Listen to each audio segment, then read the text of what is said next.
Hello, readers and writers. I am Anthony L. Manna, also known as Professor Grandpa Tonio, the book guy and the writing guy. Welcome to Writers on Writing, my podcast series of conversations with great authors. Today, it is my pleasure to introduce you to two very special authors. A.D. Williams and Kendall Fordham are busy professional entrepreneurs who have co-authored Mansa's Little Reminders, an entertaining story with cheerful, full-color illustrations by Taylor Bow that sets out to make kids and tweens aware of financial literacy and its importance in their lives.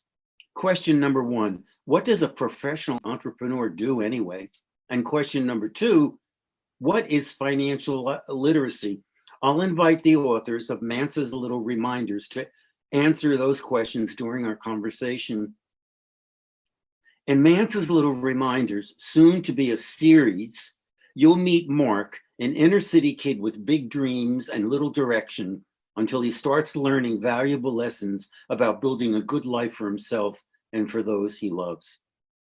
You'll also meet his super smart cousin, Cuzzo, and his lovable companion, Mansa, a wise talking squirrel. Follow them on a fun-filled adventure of learning and self-discovery. And now, welcome A.D. Williams and Kendall Fordham, two busy authors. I'm truly delighted to be talking with you today about Mansa's Little Reminders, a delightful story about family, friendship, determination, and other vital themes. Welcome. Thanks for having us. Oh, I'm glad you're here. Thank you. I'm glad you're here. Why don't we start with that promise I just made, which is, what do entrepreneurs actually do? Oh, Kendall, take it over. Well, I would say that entrepreneurship and financial literacy really go in tandem, right? So it's the ability to take the knowledge that you have about personal finance, the responsibility that you have with money, stewardship, and using it to make really smart or the smartest decisions that you can every step of the way throughout your life journey. You take every opportunity, no matter how small it is, see where it goes, and use your knowledge to evaluate and analyze if that is a good financial decision for you and your family. And that all comes down to education. So financial literacy to me is the ability to comprehend basic personal finance concepts all the way up to the more complex ones. And then secondly, being able to execute them in your life and your career. Oh, wonderful. Well, that's so far reaching. I love that. There's so much there in terms of how we develop also our own self-respect and our own self-worth involved in that process. And AG, what about you? Do you have something to add? Yeah, I would. I think Kendall touched on it, but for the little ones and potentially the parents that hear this, I think what we were hoping to hit on with Mansa's Little Reminders is to instill, to Kendall's point, that want for the knowledge, and then to instill this idea that hey, I could go work for someone, but it's also pretty cool to be able to be in control of my own destiny, my own finances, and to operate something that is for me. So helping them understand that comes with a certain amount of risk, but also helping them understand that the reward and the ceiling is endless. And I think the book does that. It certainly does. It opens the whole idea of how we can take responsibility for ourselves as well. I just love that part of it. I thought before we begin discussing Mansa's Little Reminders, I think it's especially important for any of our listeners out there who are writers to know that your writing life must align with your demanding professional career. So how do you do that? I would say flexibility and getting creative with the 24 hours that you have. Kendall, she's a mom. She has multiple businesses. I have a full-time job and a few other ventures. And I think you got to continuously remind yourself that you only have 24 hours. And for me, it was 9 p.m. to 10:30 p.m. every night. I had to, lock myself away and pour into, the writing process. And as we think about future series, it's that same. For someone else, it may be 6 a.m. to 7 a.m. So first is the willingness to do it, and then the willingness to figure out where you can fit in time to write. There's always time. Wonderful. Kendall, do you have something to add? Yeah, so that's a really good one for me, because, and I think it's important to know that I don't have all of the answers. So this question in particular, I'm still figuring out. I have 2 children. I have a daughter who just turned 2, and then I have a 5-month-old. And then I also work like 60 hours a week. So I would say that is something I struggle with and could do a lot better at. Sometimes it's at 2 a.m, sometimes it's at 6 a.m, sometimes it's in between appointments. I don't have a set time. So I don't have a really great answer, Anthony. No, it's real. I'm a retired guy, so I don't have to deal with those same pressures. But when I was still at university, because I was working as a university professor, and I had to publish. So even before I started writing stories, it was always the same thing you're saying. It was like, I have to do my classes, I have to go on the road, I have to do workshop, and we just learn, don't we? As writers, we learn how we can possibly find some way to slip it in there, and all of a sudden I'm finding, even now in my retirement, that an hour is pretty good. Even whatever you may find in that process in an hour, why not? You co-authored Mansa's Little Reminders. How did you go about sharing the responsibilities of writing and publishing this wonderful book? AD, you can take that one. Yeah, I would just say we were extremely fluid. We learned a ton about each other and continue to learn a ton about each other. Our personalities, our differences, our strengths, our weaknesses, and, even the family dynamics. I have to be respectful of Kendall's time and know that, nap time is sacred. And, I can't bother her during that time. And, I can't call her after 9:30 just because I'm up until 11 a.m. with no children at home. So I think the key word has been understanding and flexibility. And technology makes it a lot easier for us to collaborate and see each other's thoughts on the go. But that understanding and that flexibility has been key over the past, 2.5 years, 3 years now. Wow, that's good. Kendall? To summarize what AD was saying, that our relationship has been successful because we have incredible communication and there is a lot of grace that is given on both sides. Well, good. And I appreciate that. I have co-authored as well, trade books, picture books for kids. And it had to be that kind of sympathy for one another, and the flexibility. I appreciate your talking about that. What do you hope children, particularly Black and brown children, will gain from connecting with the adventures of the young and curious boy named Mark and his wise, furry companion, Mansa? I'll kick it off. I think the first thing, confidence and just the idea that Black and brown children everywhere just believe in themselves at a higher level. I think the book certainly is financial in nature, but from a life skill standpoint, you start to see Mark become a little bit more confident, and Mansa help him throughout that process, and know that you're going to have some bumps in the roads, and your situation may not be the same as your neighbors or your classmates, but that you can make it and you will make it. So just that confidence and that willing to fail forward at a young age, I think is going to create some true superstars in Black and brown communities everywhere. That's wonderful, because as I was reading, it's like every step he takes, it's like every single step he takes is illuminating. He's learning something. He's and it's just like, boy, I can just imagine kids really taking off with that. Kendall, do you want to add? Oh, yeah. So I would say to normalize the process of bringing financial literacy into your home. So I think that my experience with financial literacy was an incredible gift that I appreciate now more than I ever did when I was a child. But that knowledge coming into the home is going to be so new especially in a first generation household. It's scary. And I think that we illustrated that really well in the book, that failure, being nervous, the lack of resources, that's all part of it. That's something that is going to happen. And I think the book gives a sense of relatability to this scenario that wasn't there before. So like other financial literacy resources typically start in middle school. This happens before middle school, before these children's experiences have impacted their overall view of finance, really, for the most part. It's a very blanket statement, obviously. And that's what makes it important, right? We're getting to the kids before they've had these negative personal finance experiences where they're being introduced to money in not so healthy ways or implanting that seed sooner. Yeah, where I saw that too, and I'm going to talk about this a little later, is when I went to the resources, because you lay out lesson plans, lessons, whatever you want to call them, where you invite kids in a hands-on, very practical way to learn at a very young age, and so you prove or you demonstrate that it's possible to do that, which I think is very enlightening.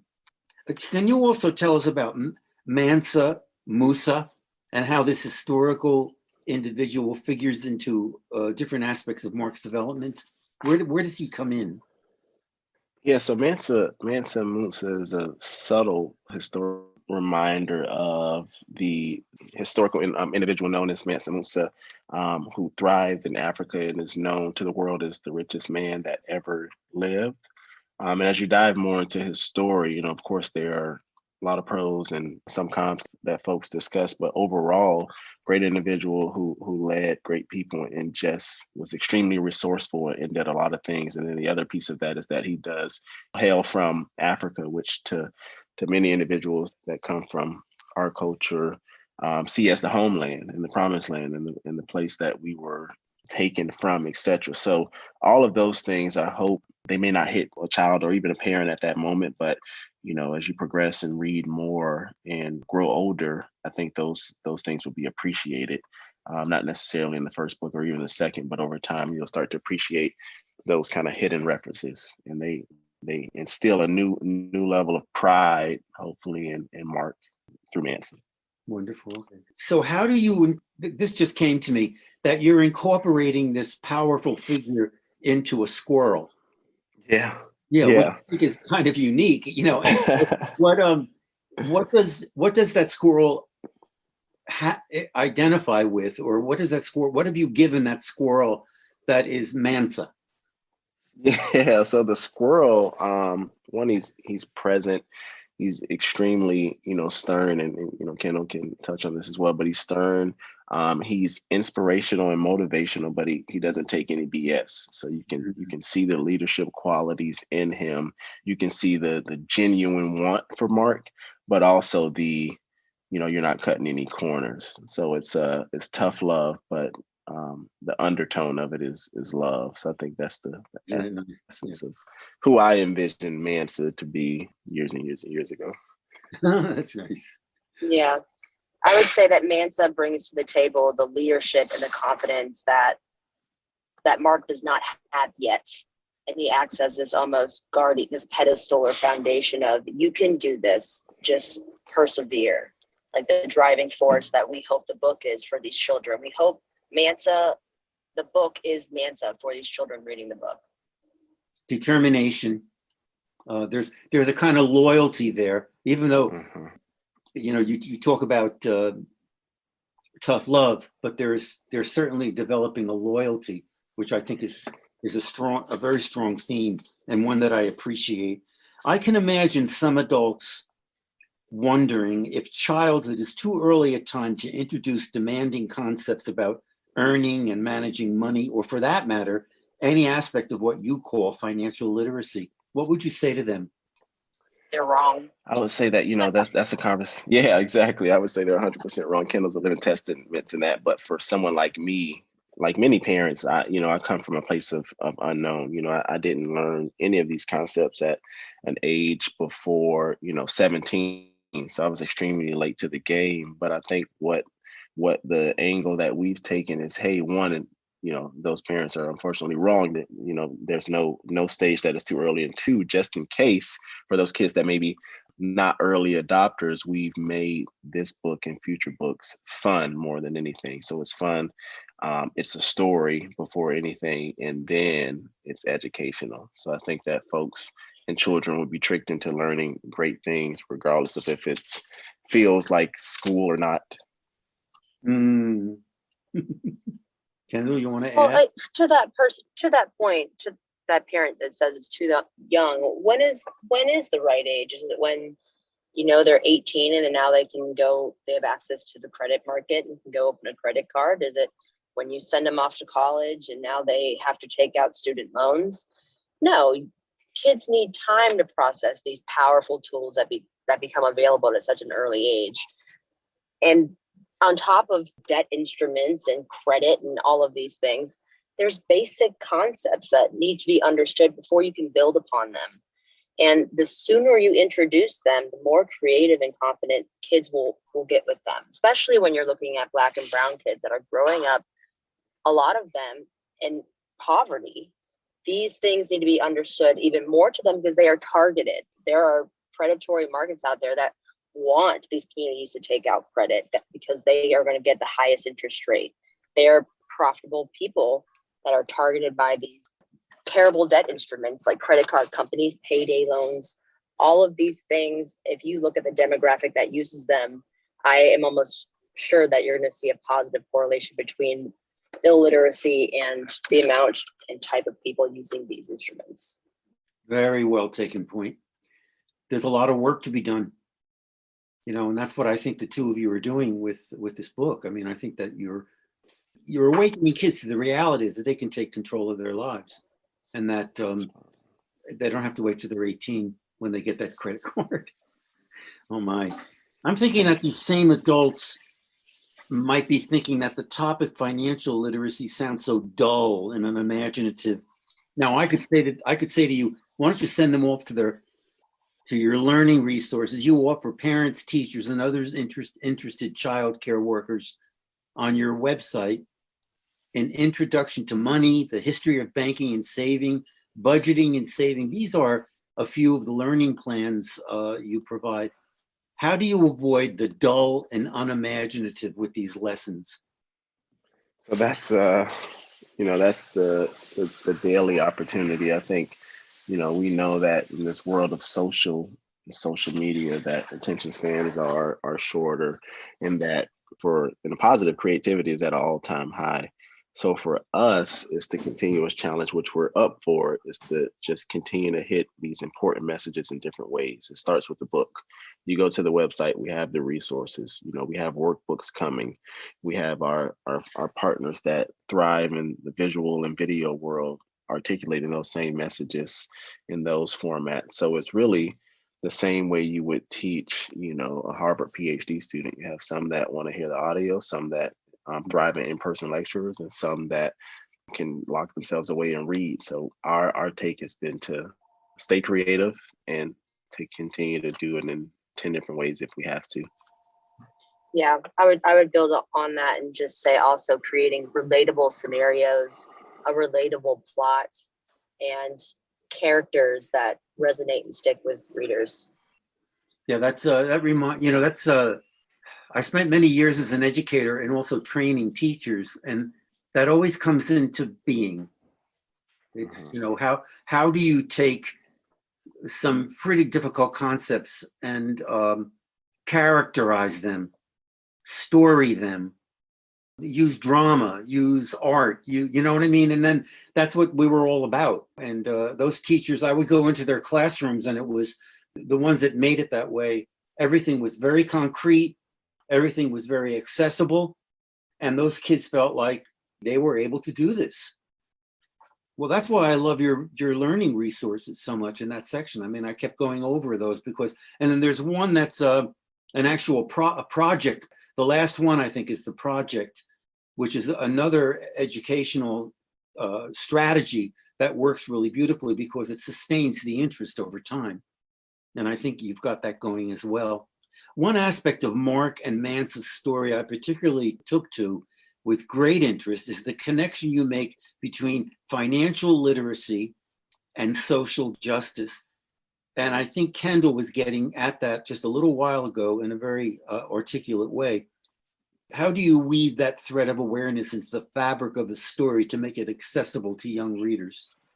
I think it's a delicate, very delicate project, right? Because it's something that needs to be talked about, but it's also such a sensitive topic.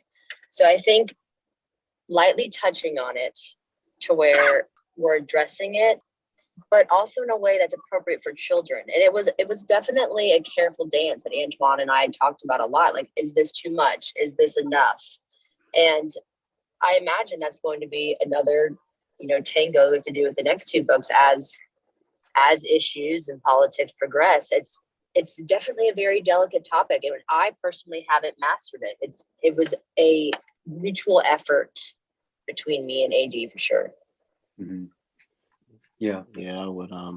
I would add to that. And this is for the parents and educators listening.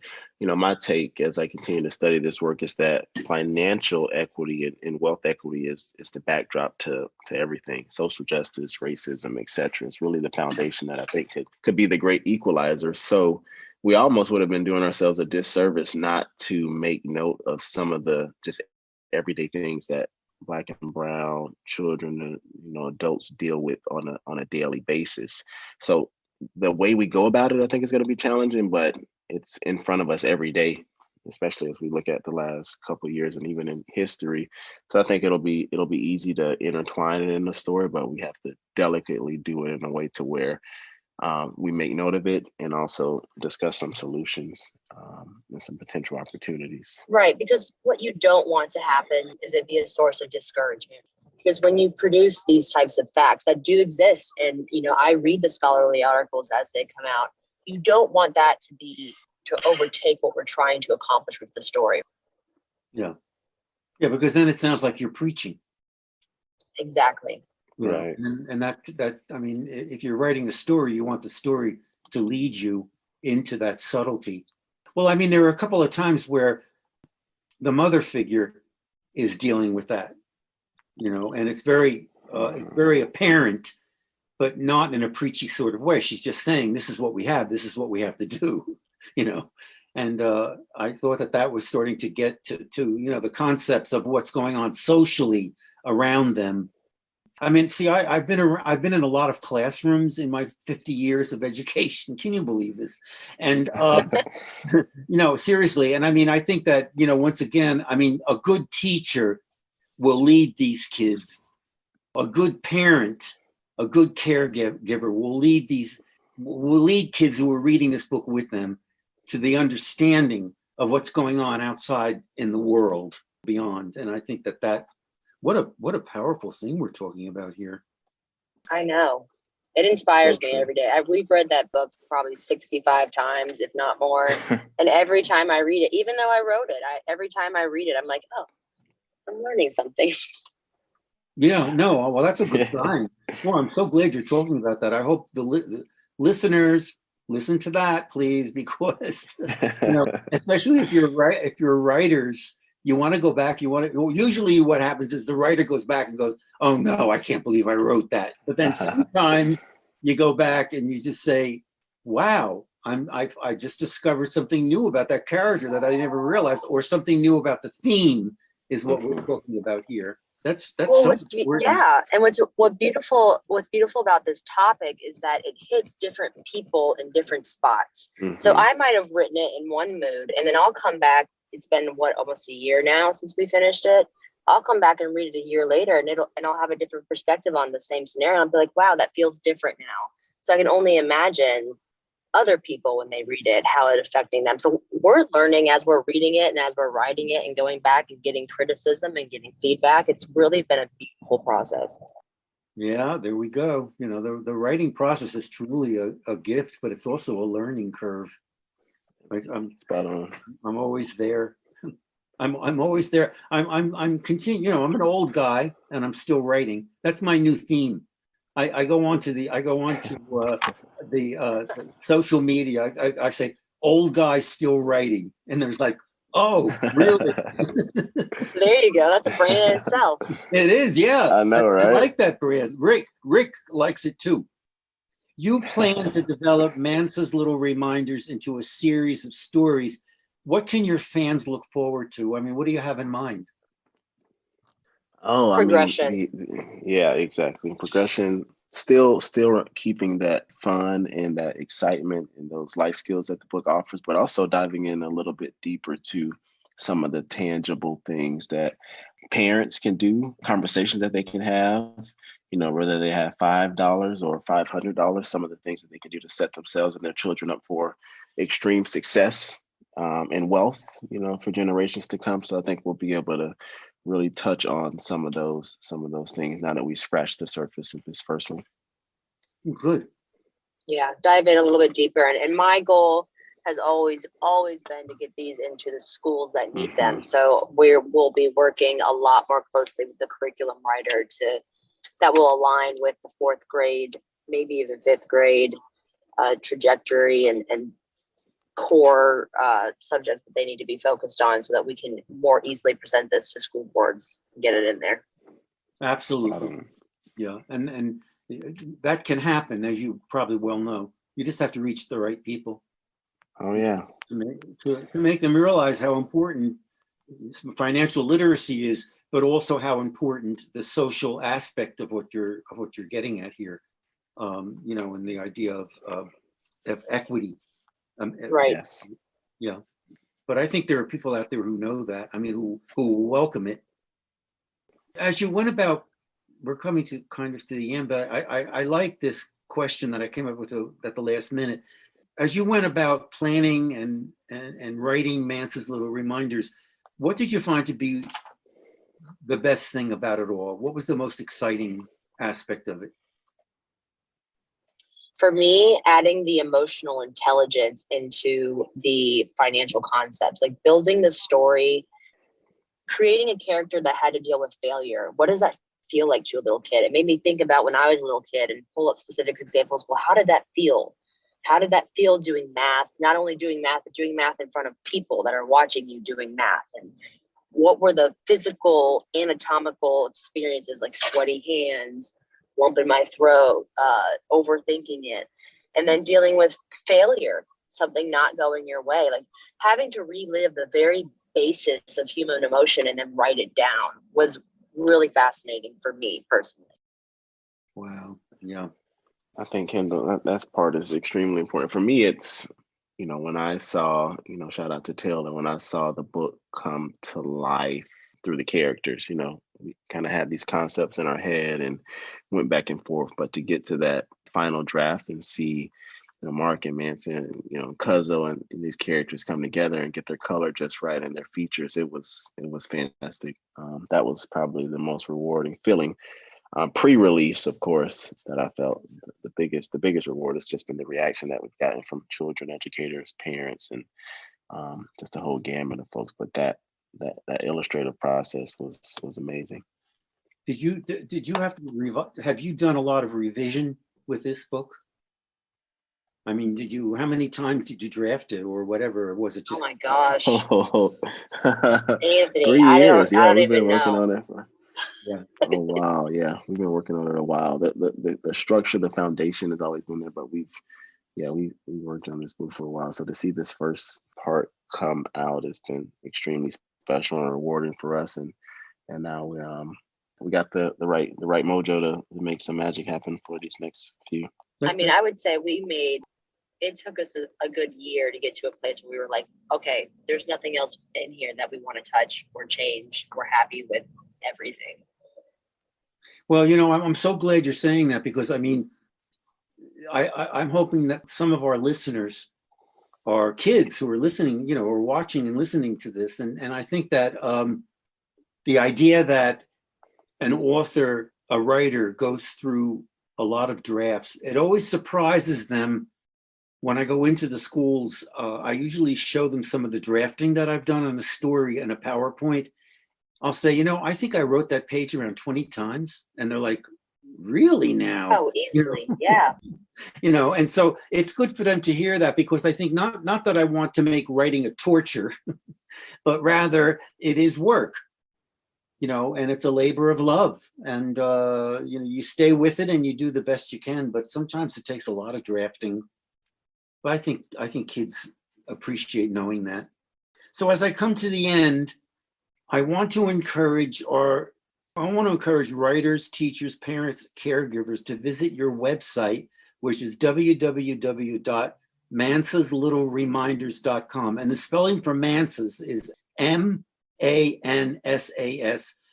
And you're going to find their hands-on, entertaining lesson plans that introduce learners in grades 2 through middle school to the origins, history, and functions of money, budgeting and saving, banking, a challenging project on jobs, bills, and budgeting, and several other financial literacy practices.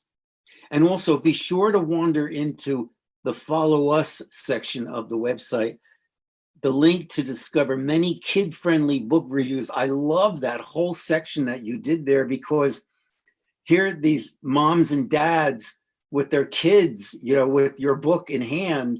And it's like one kid is a toddler and he's running all around the place, but so what? The whole idea is this is a book. I just thought that was fantastic. So I encourage everybody to go to the Follow Us and click on that link. You'll soon find a recording of this interview in the media section of my website, anthonymannabooks.com, at Writers on Writing Podbean podcast. AD and Kendall, thank you for spending precious time with me and our listeners today. Kendall in transit. Thank you so much. It's been it's been a pleasure about hearing about this unforgettable trio of Mark, Cuzzo, and Mansa. And I want to mention also at the end that I find the story also a lot about family, friendship, determination, and other vital themes. And people should know that, as to draw them into that world that you've created. So to the two of you, stay in touch with your series. I would love to interview you again sometime when you've become very, very famous and you have your series, on the way. And it would be great to talk to you. So, have a wonderful day, and stay in touch, okay? And I'm Anthony Manna, otherwise known as Professor Grandpa Tonio. So come by and say the best name ever. Yeah, love it. Take care of yourselves, okay? Awesome. Bye-bye. Thank you so much, Anthony. You're welcome. Thanks. Bye-bye, Kendall. Bye-bye, AD. Bye-bye.